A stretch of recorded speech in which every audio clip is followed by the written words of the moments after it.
कुछ थोड़े से सूत्र आपको बताता हूं। अगर उन्हें थोड़ा ध्यान में रखें तो ब्रह्मचर्य की ओर जाने का रास्ता बहुत आसान हो जाएगा। संभोग करते समय जितनी तेज सांस होगी, संभोग का समय उतना ही छोटा होगा। सांस जितनी शांत और ढीली होगी, उतना ही संभोग का समय लंबा हो जाएगा। अगर सांस को बिल्कुल ढीला करने का थोड़ा अभ्यास किया जाए तो संभोग के क्षणों को बहुत लंबा किया जा सकता है। और जब संभोग के क्षण लंबे होंगे, तभी उसके भीतर से समाधि का वो अनुभव शुरू होगा, जिसका सूत्र मैंने बताया, निरहंकार भाव, ईगोलेसनेस और टाइमलेसनेस का अनुभव। इसलिए सांस बहुत ढीली होनी चाहिए। सांस के ढीली होते ही संभोग की गहराई खुलने लगती है, उसके राज प्रकट होने लगते हैं। और दूसरी बात, संभोग के क्षण में ध्यान दोनों आंखों के बीच, जहां योग आज्ञा चक्र बताता है, वहां हो। अगर ध्यान वहां हो तो संभोग की सीमा और समय 3 घंटे तक बढ़ सकता है। और एक गहरा संभोग आदमी को हमेशा के लिए ब्रह्मचर्य में स्थापित कर सकता है। सिर्फ इस जन्म के लिए ही नहीं, बल्कि अगले जन्मों के लिए भी। किसी बहन ने मुझे पत्र लिखा है और पूछा है, विनोबा तो बाल ब्रह्मचारी हैं, क्या उन्हें समाधि का अनुभव नहीं हुआ होगा? मेरे बारे में भी पूछा कि मैंने तो विवाह नहीं किया, मैं भी बाल ब्रह्मचारी हूं, तो क्या मुझे समाधि का अनुभव नहीं हुआ होगा? उस बहन से, अगर वे यहां मौजूद हों, मैं कहना चाहता हूं विनोबा को, मुझे या किसी को भी बिना अनुभव के ब्रह्मचर्य हासिल नहीं होता। वो अनुभव चाहे इस जन्म का हो या पिछले जन्म का। जो भी इस जन्म में ब्रह्मचर्य को पाता है, वह पिछले जन्म के गहरे संभोग अनुभव के आधार पर ही पाता है, कोई और रास्ता नहीं है। अगर किसी को पिछले जन्म में गहरे संभोग का अनुभव हुआ हो, तो इस जन्म के साथ ही वह सेक्स से मुक्त पैदा होगा। उसके मन में कभी सेक्स खड़ा नहीं होगा और उसे हैरानी होगी यह देखकर कि लोग क्यों पागल हैं, क्यों दीवाने हैं। उसे यह भी मुश्किल होगी कि कौन स्त्री है, कौन पुरुष है, ये पहचानने में और दूरी बनाए रखने में। लेकिन अगर कोई सोचता है कि बिना गहरे अनुभव के कोई बाल ब्रह्मचारी हो सकता है, तो वो ब्रह्मचारी नहीं होगा, सिर्फ पागल हो जाएगा। जो लोग जबरदस्ती ब्रह्मचर्य थोपते हैं, वे विक्षिप्त हो जाते हैं और कहीं भी नहीं पहुंच पाते। ब्रह्मचर्य थोपने से नहीं आता, वह अनुभव का नतीजा है, वह गहरे अनुभव का फल है, और वह अनुभव संभोग का ही अनुभव है। अगर वह अनुभव एक बार भी हो जाए तो अनंत जीवन की यात्रा के लिए सेक्स से मुक्ति मिल जाती है। तो मैंने 2 बातें कही। पहली, सांस इतनी ढीली हो कि जैसे चल ही नहीं रही। दूसरी, सारा ध्यान आज्ञा चक्र पर, यानी दोनों आंखों के बीच के बिंदु पर। जितना ध्यान मस्तिष्क के पास होगा, उतनी ही संभोग की गहराई अपने आप बढ़ेगी, और सांस जितनी ढीली होगी उतनी ही लंबाई बढ़ेगी। और आपको पहली बार अनुभव होगा कि मनुष्य के मन में संभोग का आकर्षण नहीं है, असल में तो मनुष्य के मन में समाधि का आकर्षण है। एक बार उसकी झलक मिल जाए, जैसे अचानक अंधेरे में बिजली चमक जाए और हमें रास्ता दिख जाए, फिर हम आगे बढ़ सकते हैं। जैसे एक आदमी गंदे घर में बैठा है, दीवारें अंधेरी हैं और धुएं से काली पड़ी हैं, घर बदबू से भरा है, लेकिन खिड़की खोल सकता है। उस खिड़की से वह देख सकता है दूर का आकाश, तारे, सूरज, उड़ते पक्षी, और तब उसके लिए उस घर से बाहर निकलना मुश्किल नहीं रहेगा। जिस दिन आदमी को संभोग के भीतर समाधि की थोड़ी सी भी अनुभूति हो जाती है, उसी दिन सेक्स का गंदा मकान, अंधेरी दीवारें बेकार हो जाती हैं और आदमी बाहर निकल जाता है। लेकिन यह समझना जरूरी है कि आमतौर पर हम उसी मकान में पैदा होते हैं जिसकी दीवारें बंद होती हैं, जो अंधेरे और बदबू से भरा होता है, और इसी मकान के भीतर पहली बार बाहर का अनुभव करना जरूरी है, तभी हम बाहर निकल सकते हैं।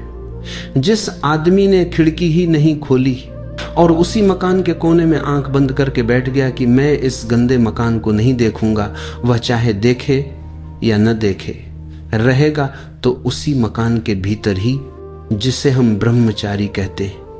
वे तथाकथित जबरदस्ती के ब्रह्मचारी असल में वे भी उसी सेक्स वाले मकान के भीतर हैं जितना कोई साधारण आदमी है। फर्क सिर्फ इतना है कि आप आंख खोलकर कर रहे हैं, वे आंख बंद करके मन में कर रहे हैं। जो आप शरीर से करते हैं वही वे मन से करते हैं। असल में फर्क कोई नहीं है। इसलिए मैं कहता हूं, संभोग के प्रति दुर्भाव छोड़ दो, समझने और प्रयोग करने की कोशिश करो और संभोग को एक पवित्र स्थिति दो। मैंने 2 सूत्र कहे। अब तीसरी एक बात है, संभोग के पास जाते समय भाव वैसा होना चाहिए जैसे कोई मंदिर में जा रहा हो, क्योंकि संभोग के क्षण में हम परमात्मा के सबसे करीब होते हैं। इसीलिए तो संभोग में परमात्मा सृजन का काम करता है और नए जीवन को जन्म देता है। हम क्रिएटर के सबसे पास होते हैं। संभोग की अनुभूति में हम सृष्टा के सबसे नजदीक होते हैं। इसलिए हम माध्यम बन जाते हैं और एक नया जीवन हमारे जरिए उतरता है। हम जन्मदाता बन जाते हैं। क्यों? क्योंकि सृष्टा के निकटतम वही स्थिति है। अगर हम पवित्रता और प्रार्थना से सेक्स के पास जाएं तो हम परमात्मा की झलक पा सकते हैं, लेकिन हम तो सेक्स के पास नफरत, दुर्भाव और कंडेमनेशन के साथ जाते हैं। इसलिए दीवार खड़ी हो जाती है और परमात्मा का अनुभव नहीं हो पाता। सेक्स के पास ऐसे जाएं जैसे मंदिर के पास जा रहे हो। पत्नी को ऐसे देखें जैसे वह प्रभु है, पति को ऐसे देखें जैसे वह परमात्मा है। और कभी भी गुस्से, नफरत, ईर्ष्या, जलन, चिंता या तनाव के क्षणों में सेक्स के पास न जाएं। लेकिन आमतौर पर उल्टा होता है। आदमी जितना चिंतित, परेशान, गुस्से में, घबराया हुआ या एंग्विश में होता है, उतना ही ज्यादा सेक्स की ओर जाता है। तुम प्रेम की बात करते हो, तुम चाहते हो कि मैं तुम्हें प्रेम समझाऊं, मगर मैं तुम्हें प्रेम कैसे समझाऊं जब तुम प्रेम के नाम पर एक भयंकर बीमारी को ढो रहे हो। तुम्हें जिस चीज से प्रेम है वह प्रेम नहीं है, वो केवल एक जरूरत है, एक भिखारीपन, एक गहरी असुरक्षा जो तुम्हारे भीतर बैठी है। तुम अकेले हो, भीतर गहरे शून्य से डरते हो। जब तुम रात को अकेले होते हो तो तुम्हें लगता है कि तुम बस नहीं हो। यह अकेलापन इतना काटता है, इतना चुभता है कि तुम किसी भी कीमत पर इससे भागना चाहते हो। और भागने का सबसे आसान, सबसे सामाजिक रूप से स्वीकृत तरीका है प्रेम। तुम एक स्त्री या एक पुरुष को खोजते हो और सोचते हो कि यह व्यक्ति आकर तुम्हारे उस खालीपन को भर देगा। तुम दूसरे के कंधे पर अपनी सारी जिम्मेदारियां डाल देते हो, अपने सारे दुख, अपनी सारी चिंताएं, और तुम इसे प्रेम कहते हो। जरा सोचो, क्या ये प्रेम हो सकता है? ये तो एक तरह का शोषण है।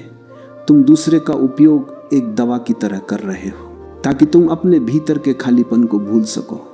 जैसे शराबी शराब पीकर अपनी समस्याओं को भूल जाता है, तुम प्रेम का नशा करते हो। जब तुम किसी से कहते हो मैं तुम्हारे बिना जी नहीं सकता, तो ये प्रेम नहीं है, ये आतंकवाद है। तुम दूसरे पर एक भयंकर बोझ डाल रहे हो। तुम कह रहे हो कि मेरी जिंदगी अब तुम्हारे हाथ में है, अगर वह चला गया तो तुम मर जाओगे। यह तो एक तरह की ब्लैकमेलिंग है, और ब्लैकमेलिंग के आधार पर प्रेम कैसे खड़ा हो सकता है? तुम्हारा प्रेम एक सौदेबाजी है।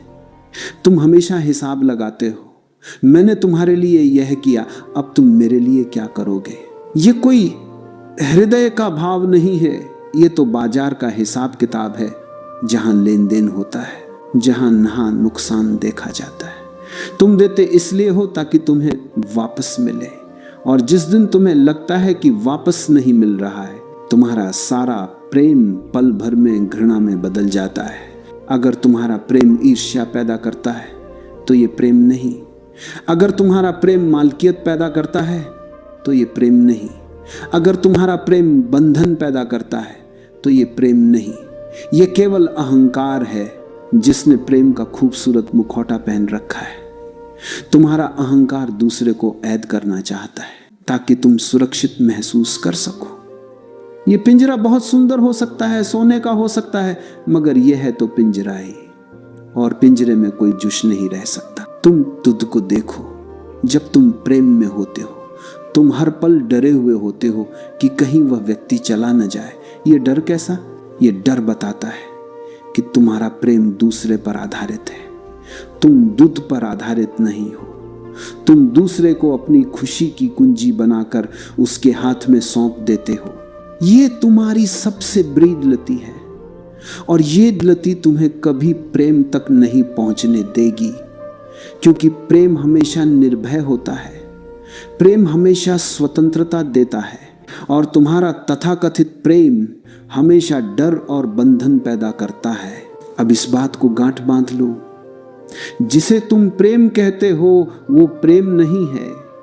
वो तुम्हारे भीतर के खालीपन से पैदा हुआ एक रासायनिक लोचा है, एक उन्माद है जो थोड़े समय बाद उतर जाएगा और पीछे छोड़ जाएगा निराशा, ऊब और नया खालीपन, और तब तुम फिर से नया नशा खोजने निकल पवोगे। यहीं से तुम्हारी यात्रा शुरू होती है इस भ्रम को तोड़ने से। जब तक तुम ये नहीं देखोगे कि तुम्हारा वर्तमान प्रेम एक भयंकर बीमारी है, तब तक तुम असली प्रेम की तरह एक कदम भी नहीं बढ़ा पाओगे। ये देखना ही पहला ध्यान है। असली प्रेम शुरू होता है अकेलेपन से, मगर उस अकेलेपन से नहीं जिससे तुम डरते हो। मैं बात कर रहा हूं स्वयं में होने के अकेलेपन की। तुम डरते क्यों हो अकेलेपन से? क्योंकि जब तुम अकेले होते हो तो तुम्हें एहसास होता है कि तुम भीतर से कितने खाली हो, तुम्हारे भीतर कितना शोर है, कितना दुहक है, कितनी अधूरी कामनाएं हैं। यह सब तुम्हें बेचैन कर देता है और तुम भागना चाहते हो। मगर अगर तुम इस अकेलेपन में भागो नहीं, बल्कि ठहर जाओ, आंखें बंद करो और बस देखो ये बेचैनी कहां से आ रही है, ये खालीपन कहां है।